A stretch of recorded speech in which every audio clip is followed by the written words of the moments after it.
el centro de Europa en el transcurso de la historia. Un país que necesitó mucho tiempo para convertirse en uno. Personas que recién se sintieron alemanas con el paso de los siglos.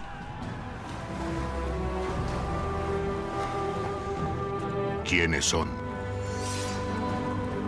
¿De dónde vienen? Preguntas sobre la historia de los alemanes. ¡Por la revolución! ¡Por la democracia! ¡Por la república!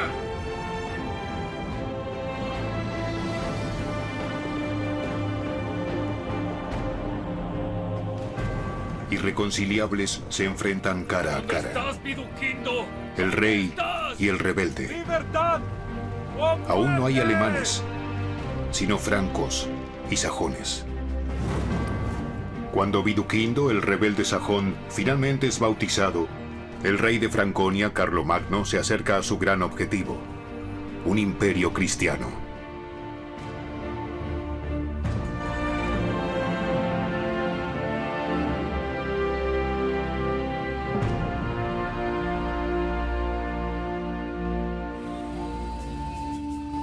Un lugar sagrado en algún lugar de los bosques sajones. Un lugar sagrado de la antigua religión germánica. El Irminsul es para los sajones paganos el pilar que conecta el cielo y la tierra, a los dioses con la gente.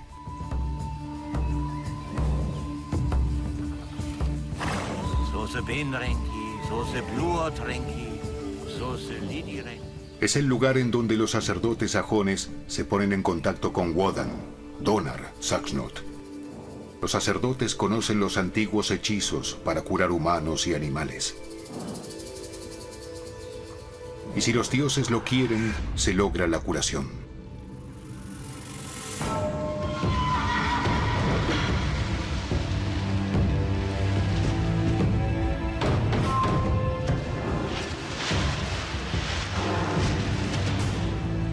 Un día de verano del año 772, este viejo mundo germánico se ve amenazado. Después de este día, nada será como era. Tampoco en la vida del noble sajón Viduquindo, en alto alemán moderno, Valkin y su amigo Anu.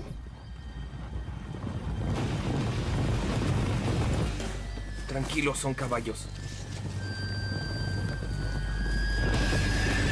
Es un joven rey franco que invade Sajonia con un gran grupo de guerreros a caballo. Rápido.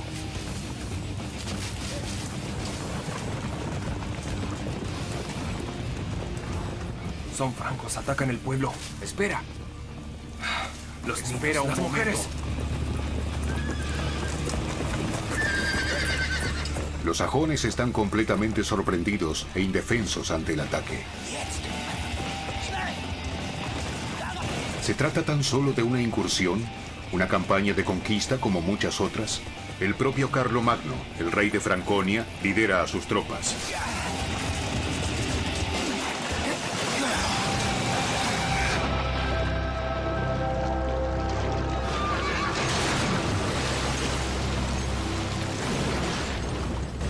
Los francos son cristianos.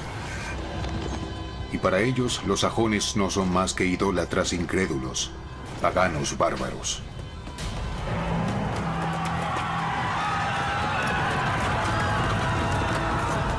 ¡Reúnan a todos! ¡Quemen toda la aldea! El rey de los francos, de 24 años, está seguro de su causa. Quiere extender su reino y hacer que los paganos se vuelvan cristianos, incluso con sangre y espada.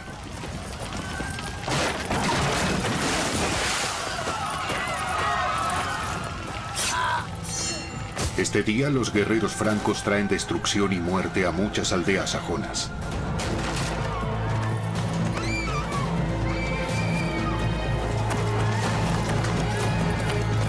Es una época de conquista y de la certeza de que pueden matar por la propia fe.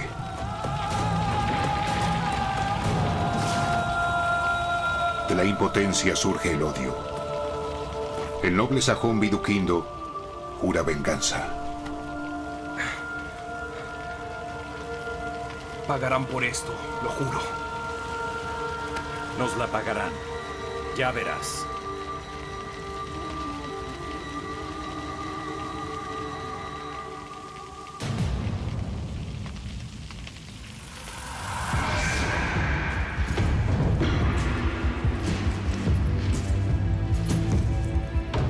El joven rey franco quiere derrotar y someter a los sajones. Ya su padre y su abuelo habían extendido constantemente el imperio de Franconia a través de conquistas. Pero aquí, en el lugar sagrado del Irminsul, hay más en juego. Carlomagno quiere acabar con la cultura extranjera, porque donde él gobierne solo debería haber una fe, la suya. Dios está con los francos. Deberían verlo con sus propios ojos. Ahora destruye la imagen.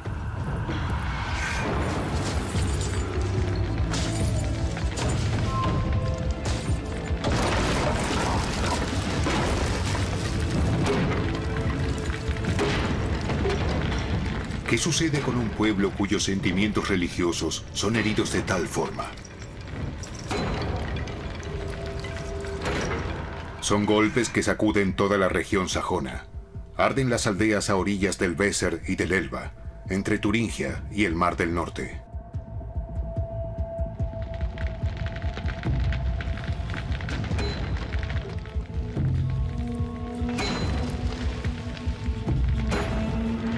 Los sacerdotes sajones están convencidos de que los dioses evitarán este tremendo sacrilegio, porque si cae este pilar, se caería el cielo.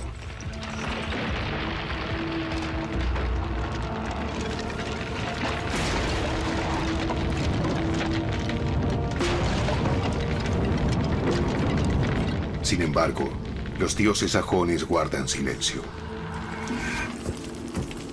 ¡Dios está con nosotros!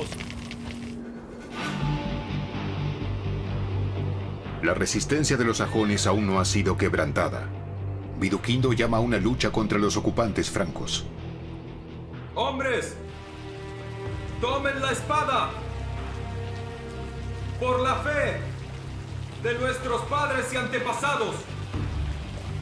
Resístanse a los invasores francos que oprimen a nuestro pueblo, amante de la libertad. La humillación por parte de los francos convierte a Viduquindo en un rebelde, en el líder de los sajones, que se siente llamado a desafiar a la superpotencia franca en nombre de sus propios dioses.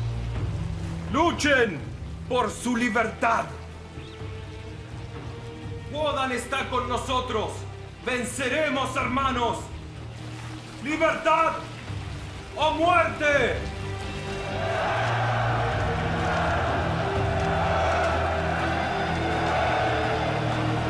¡Libertad o muerte! ¡Libertad o muerte!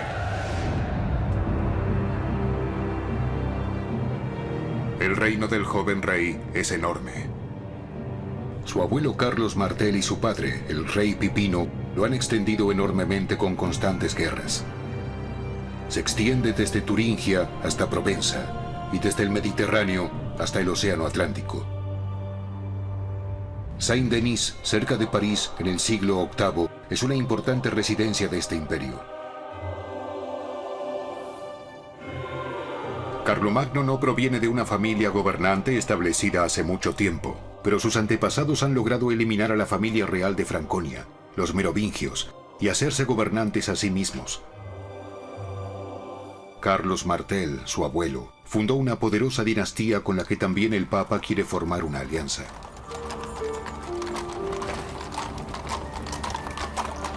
Dieciocho años antes del ataque a los sajones, el joven Carlos, de apenas 6 años, tiene un encuentro que se convertiría en una experiencia clave. Finalmente allí está.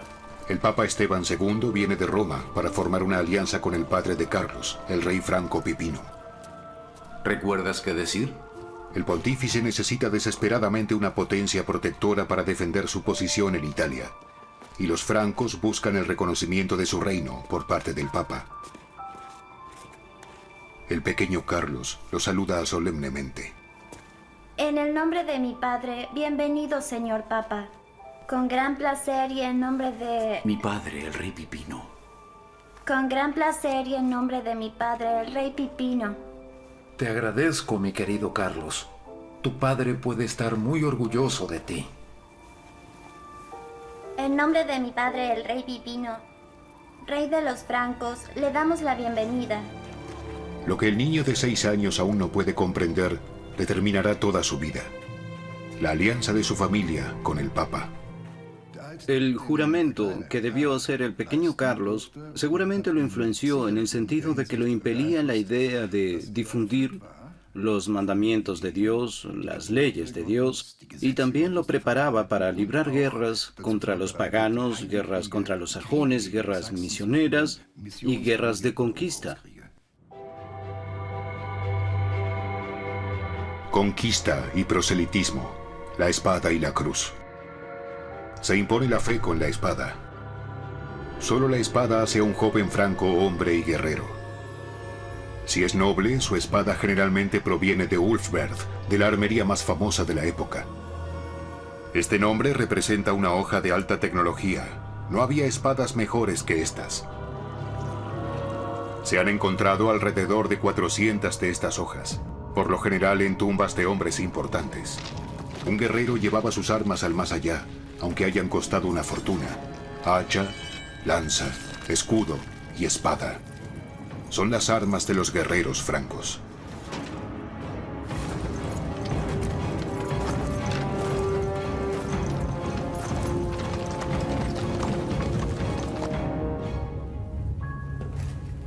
A la edad de 15 años, Carlos completa su entrenamiento como guerrero. En una solemne ceremonia, repite el juramento que ya había hecho cuando era un niño. Juro usar mi poder real siempre para proteger la cristiandad y difundir la verdad divina. Entonces, como hombre adulto, recibe su propia espada. Toma la espada. Te acompañará durante toda tu vida, tanto en la guerra como en la paz.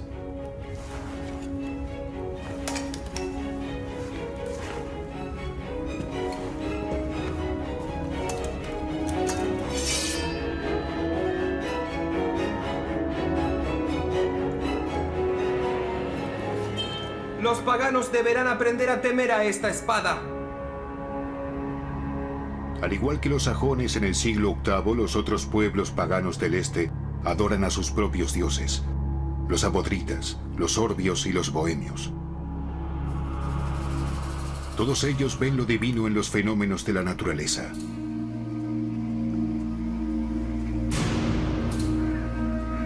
Para los sajones, las rocas de Extersteine, ubicadas cerca del actual Dermol, son un lugar de culto. Carlomagno está convencido de haber derrotado finalmente a los paganos sajones.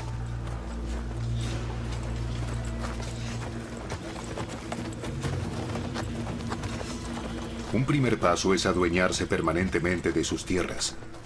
En un acto de subyugación, los sajones deberían reconocer su gobernación, jurarle lealtad a él. Inclinen la cabeza. Confiesen ahora, hombres del pueblo de los sajones. ¿Quieren someterse al poderoso rey cristiano de los francos para siempre?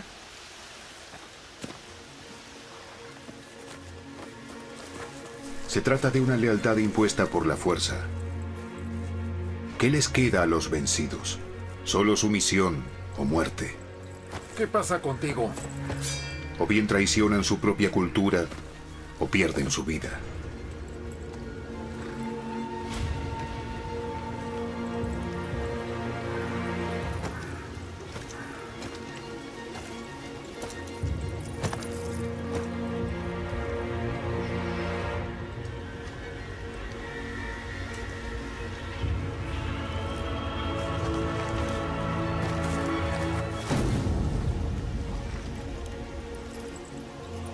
Que con esto exista la paz entre ustedes y nosotros. Carlomagno cree que con esto Sajonia ha sido derrotada. Está equivocado. La tribu de los sajones no es una entidad única. Hay toda una serie de tribus más pequeñas. Los westfalianos, los angrivarios, los osfalianos son los más famosos, por lo que militarmente no están bajo un solo mando. Y estas guerras son llevadas a cabo por estas diferentes tribus, de modo que una victoria de Carlomagno de ninguna manera conduce a que toda la tribu sajona sea derrotada.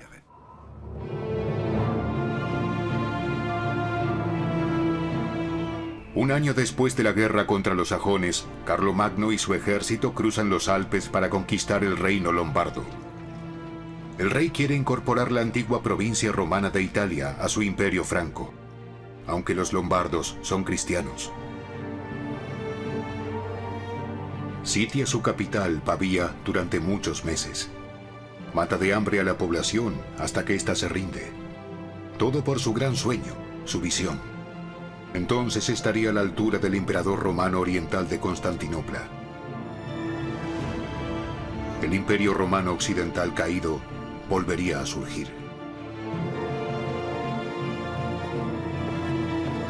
El incomparable esplendor de la antigua Roma debe combinarse con su reino franco.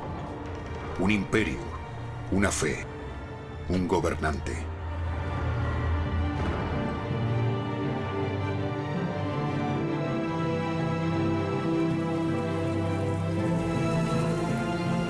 En 774, Carlomagno se convierte en el Rex Francorum et Langombardorum, el rey de los francos y de los lombardos.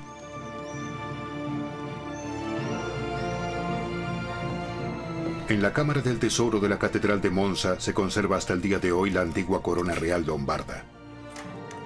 Durante más de 1000 años, hasta el siglo XIX, fue llevada por muchos descendientes de Carlomagno.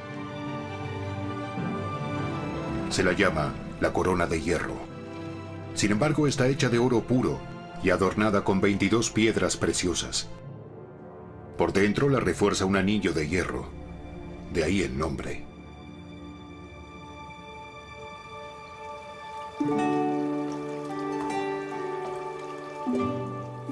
En el joven y a menudo tan cruel rey guerrero Carlomagno, que apenas sabe leer y escribir, parece esconderse otro, un hombre que anhela conocimiento y educación, y la belleza de las artes.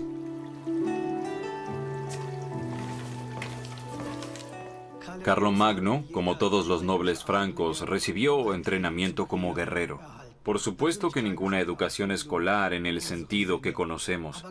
Pero como quería gobernar este reino, porque estaba fascinado por el mundo mediterráneo y la civilización antigua, enseguida tuvo la idea de reunir en su corte a especialistas en quienes delegó la tarea de una reforma educativa. Estos especialistas son monjes y clérigos. Vienen de Irlanda, Inglaterra, España e Italia. Son los grandes eruditos, las mentes más brillantes de su tiempo. Carlomagno quiere oírlos, quiere aprender de ellos.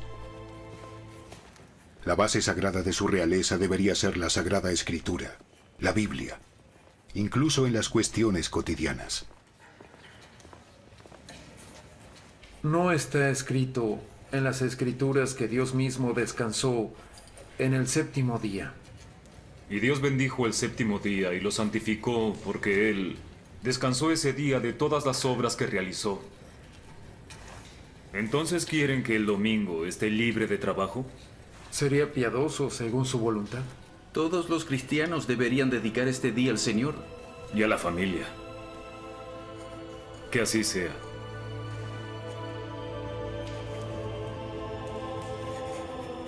Guerra y opresión, erudición y belleza. Para Carlomagno esto no es ninguna contradicción. Lo que él y los eruditos de su corte comienzan no es solo una reforma educativa fundamental. Es prácticamente el renacimiento del mundo latino clásico. Desde la caída de Roma y el caos de las migraciones germánicas, esta antigua cultura está moribunda. El latín de los monjes y los sacerdotes es descuidado. Su escritura apenas puede leerse. Carlomagno intuye que para la formación de su imperio son indispensables un lenguaje, una escritura. ¿Lo ven? Al escribir debe haber un orden claro, reglas claras. Uno debe escribir como el otro para que todos puedan leerlo.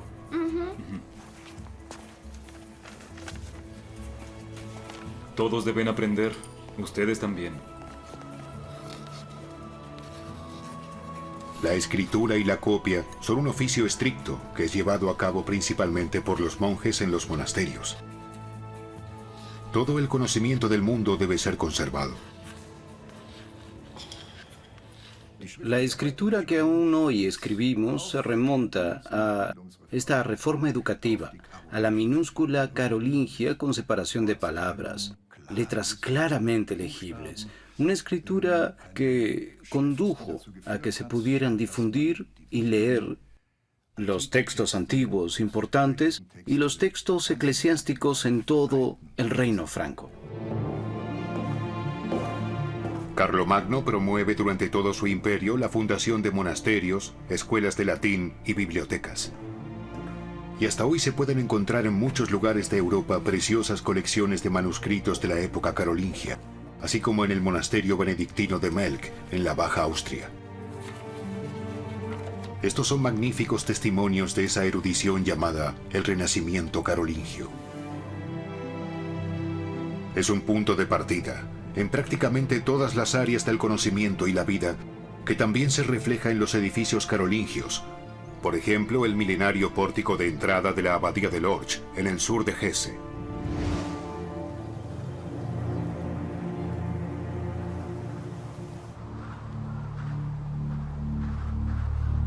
Al otro lado de su imperio, en Sajonia continúan las guerras y los disturbios, la opresión y la violencia. Carlomagno aprueba una ley que amenaza con la muerte a cualquier persona que se niega a ser bautizada. Si realmente quieres convertirte al Dios de los cristianos, arroja tus ídolos a este fuego purificador como señal de tu nueva fe. En el nombre del Padre, del Hijo y del Espíritu Santo. Amén. Los sajones deben renunciar a su antigua fe. Deben dejar de ser quienes son. A personas que fueron entrenadas durante generaciones para moverse en este mundo de múltiples dioses y considerarlos como el orden natural, siempre se les hace muy difícil renunciar abruptamente a lo familiar bajo presión militar y amenaza de violencia. Los sajones tuvieron que hacerlo en la primera fase de la expansión franca y sencillamente lo hicieron porque no tenían otra alternativa, pero no por ello se convirtieron en cristianos creyentes. Viduquindo y sus guerreros no quieren ser bautizados, a pesar de la amenaza de muerte. Viduquindo quiere que los sajones vuelvan a ser amos de su propia tierra y que puedan adorar a sus propios dioses, no a este dios extraño que vino con fuego y espada.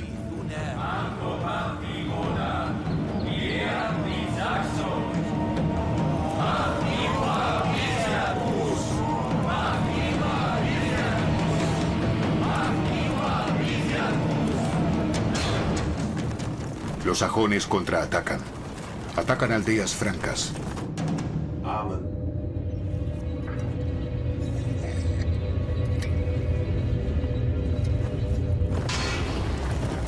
No hay piedad para los enemigos, ni siquiera para aquellos sajones que ahora son cristianos.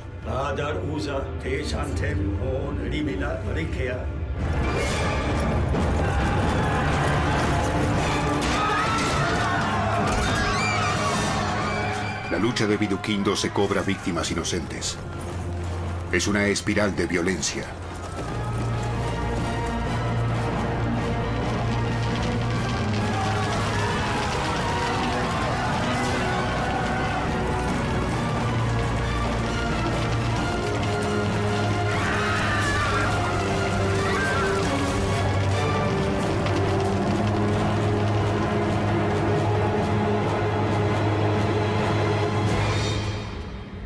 Esperaba no tener que oír nunca esto. ¡Esos malditos paganos!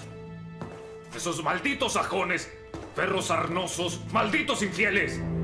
Queríamos subyugarlos con la espada, pero no ganamos sus corazones. Han roto su juramento. Me han traicionado. ¡A su rey! Pero nuestro Dios también es un Dios de amor. Un imperio, una fe. Debemos imponer esto. En ningún lugar está escrito que la palabra de Dios deba ser difundida solo por la espada. ¡Jesucristo! ¡Silencio!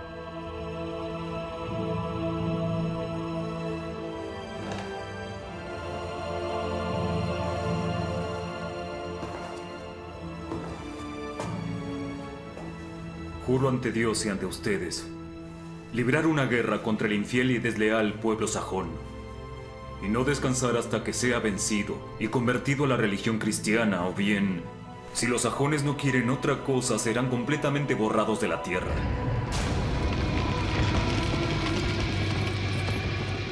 Es una lucha que no conoce de reglas ni consideraciones. Una guerra sucia entre fuerzas desiguales, con incursiones, acciones punitivas, ataques y contraataques. Y Viduquindo nunca puede ser capturado. ¿Dónde estás, Viduquindo? ¿Dónde estás? ¡Viduquindo! ¿Dónde? Carlomagno le dará un escarmiento en Verden, a orillas del Aller. Fue una venganza atroz. Ningún sajón debería atreverse nunca más a levantarse contra él. El rey de los francos. Por orden suya se ejecutan probablemente más de 1000 sajones capturados.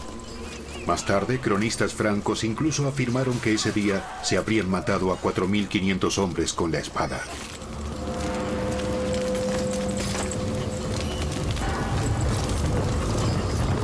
El agua del Aller se habría vuelto roja por la sangre de las víctimas. Un acto que arrojó a lo largo de los siglos una sombra sobre la imagen del gran rey franco.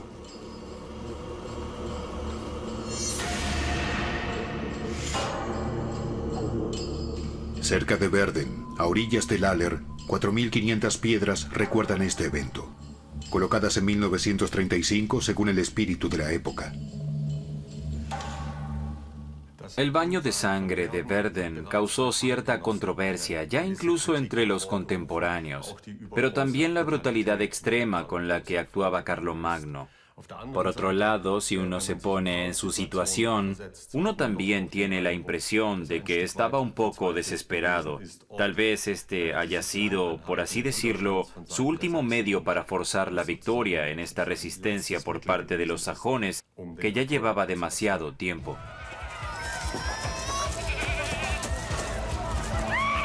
La ira descontrolada del rey franco no se detiene ni siquiera ante mujeres y niños.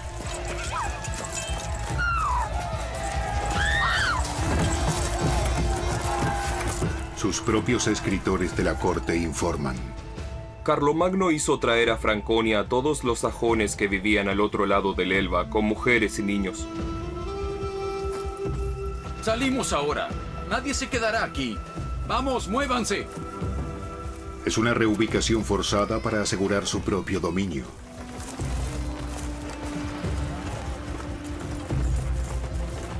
Decenas de miles de sajones son despojados de su patria y deportados al corazón de Franconia.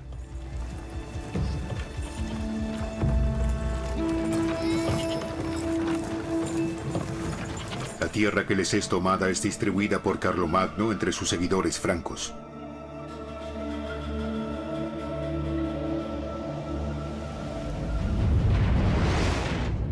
A pesar de todas las atrocidades, la resistencia de los sajones no puede ser quebrantada. Ambas partes son prisioneras de su orgullo, de sus objetivos, de sus juramentos. ¡Libertad o muerte!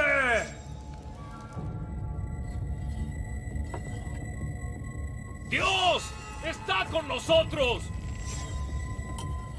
Los sajones no tienen el poder para expulsar a la gran potencia franca de sus tierras. Sin embargo, los enemigos de Viduquindo también llegan a una amarga conclusión. Solo con la fuerza militar no podrán lograr una paz duradera.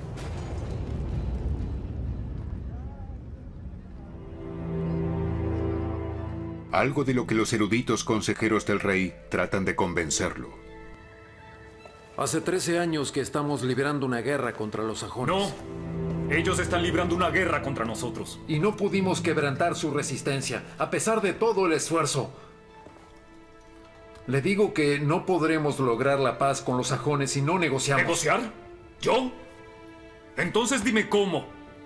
¿Cómo se negocia con rebeldes desleales que no se sienten obligados a ningún juramento y no respetan las leyes? ¿Cómo? Ofreciéndole a Viduquindo una capitulación honorable sin perder su dignidad. Así podrá librarse de una guerra que termine con su último hombre. Para ello tendrá que terminar con el levantamiento, de una vez por todas. Él tiene que ser bautizado. Por el bien de la paz. Bien. La Pax Cristiana realmente sería una obra piadosa.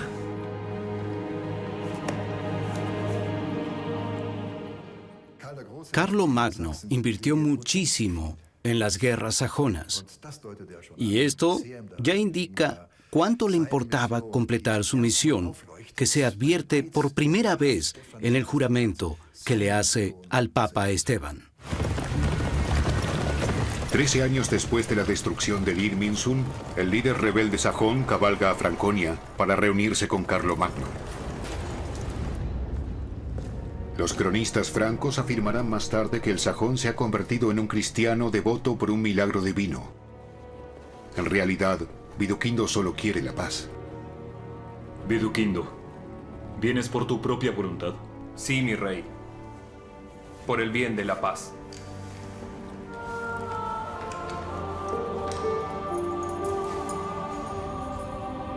Cuando Carlomagno abraza a su antiguo enemigo a muerte el día de Navidad de 785, cumple la promesa que le hizo al Papa cuando era un pequeño niño: difundir el cristianismo.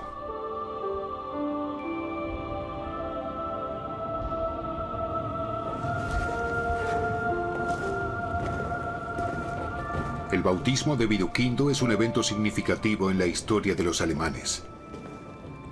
La tierra de los sajones se convierte en parte de un imperio, del que más tarde surgirán Alemania y Francia. Glaubst du in Gott, Vater Allmächtigen? Ich glaube. Glaubst du in Christ, Gottes Sohn Herjenton? Ich glaube. Glaubst du in Heiligen Geist? Ich glaube.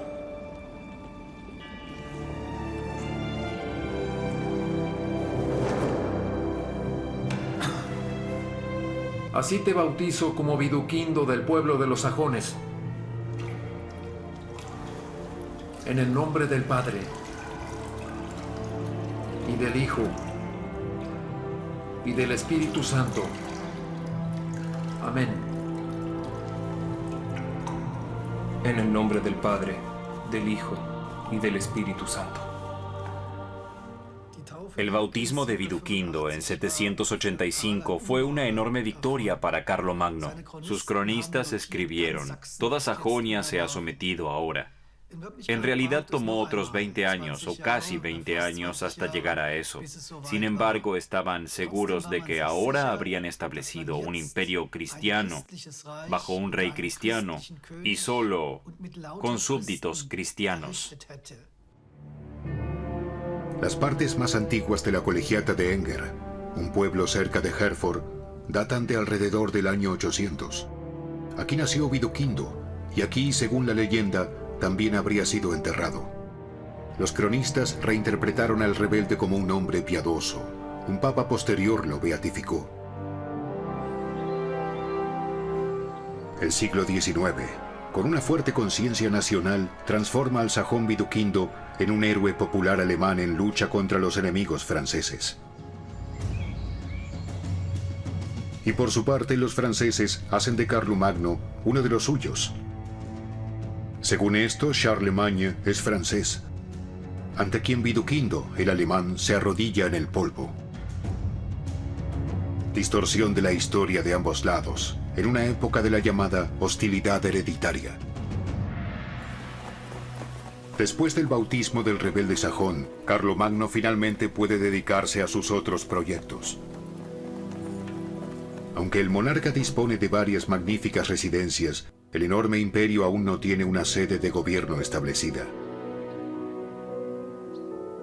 El rey escoge Aquisgrán para hacerla la ciudad más bella de su país. Aquisgrán debería combinar el esplendor de Roma y la erudición de Atenas.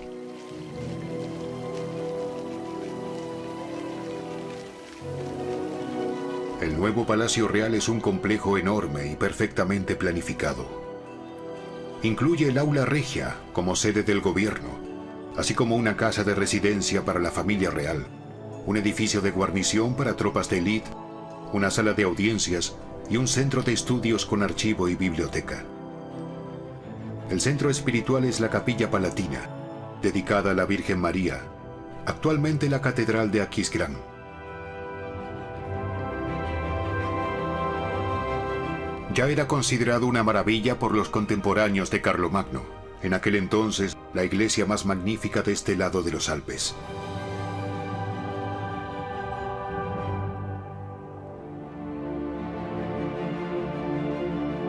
El interior de la iglesia. Durante siglos fue la nave con cúpula abovedada más alta del norte de Europa, con mármol de Carrara y columnas de Roma y Rávena. 33 reyes alemanes emularon posteriormente a Carlomagno y subieron a este trono en la Catedral de Aquisgrán en el transcurso de 600 años. Aquisgrán fue el palatinado preferido de Carlomagno. Esto se debía sin duda a que el lugar se encontraba justo en el corazón del Imperio Carolingio. Alrededor había bosques extensos, perfectos para la caza, y además allí estaban las fuentes termales, en donde descansaba Carlomagno todos los años. En el año 800, Carlomagno se dirige hacia el sur con una gran comitiva. Acordó una cita muy especial con el Papa. Roma, que había sido el centro del mundo antiguo, había perdido su importancia mucho antes de la época de Carlomagno. Sin embargo, incluso sus ruinas atestiguan su antigua grandeza. Desde hace más de 3 siglos, ya no ha habido ningún emperador en Europa occidental. En el año 800, el rey franco Carlomagno toma el antiguo título de los emperadores. Quiere el Renovatio Imperii, la renovación del Imperio Romano, como el Imperio de los Francos.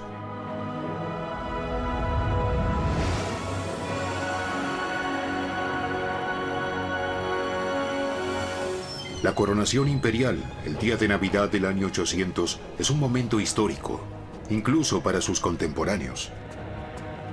Es una sensación que mueve toda Europa. Por primera vez un papa corona a un emperador. Y por primera vez, este emperador proviene de un imperio diferente al romano.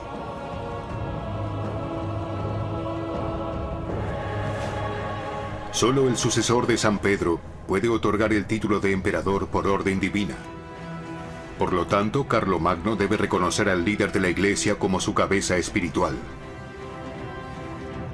Por su parte, Carlomagno había liberado primero al papado de la hegemonía bizantina y colocado bajo su protección militar.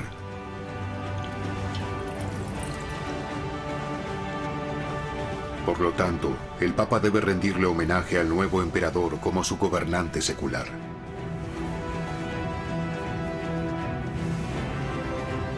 Casi medio siglo después de la visita del Papa a Saint-Denis, se ha cumplido la visión política de los carolingios.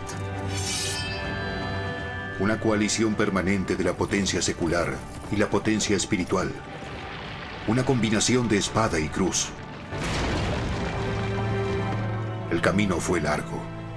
Fue despiadado y cruel. Los pueblos vecinos fueron derrotados. Las personas con otras creencias fueron convertidas al cristianismo por la fuerza. La coronación de Carlomagno en el año 800 establece el futuro imperio medieval, que perduraría en la forma del Sacro Imperio Romano por más de 1000 años. Durante siglos serán reyes alemanes a quienes se coronaría como emperadores en Roma, según la tradición del Gran Carolingio. Es por eso que posteriormente se habla del Sacro Imperio Romano Germánico, cuyo último emperador gobernaría hasta 1806. E incluso Napoleón, quien le da fin a esta tradición romano-germana, se alza en la Catedral de Notre Dame, en París, como sucesor de Carlomagno.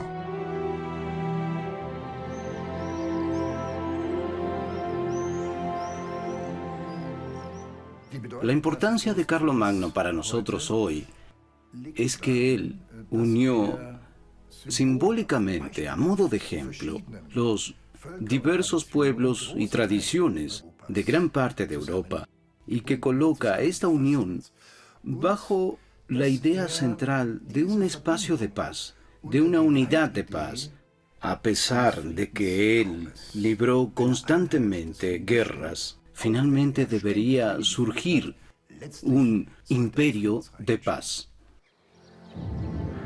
Carlomagno muere en el año 814 y es enterrado en su iglesia de Aquisgrán. Él fue franco y el primer europeo.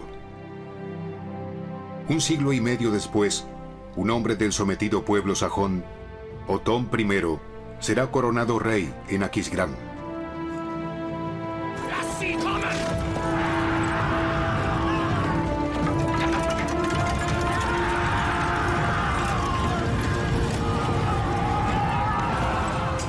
En la batalla de Lechfeld en 955, el sajón derrota a los paganos magiares. En la lucha contra el enemigo externo, une a las tribus del reino de los francos orientales.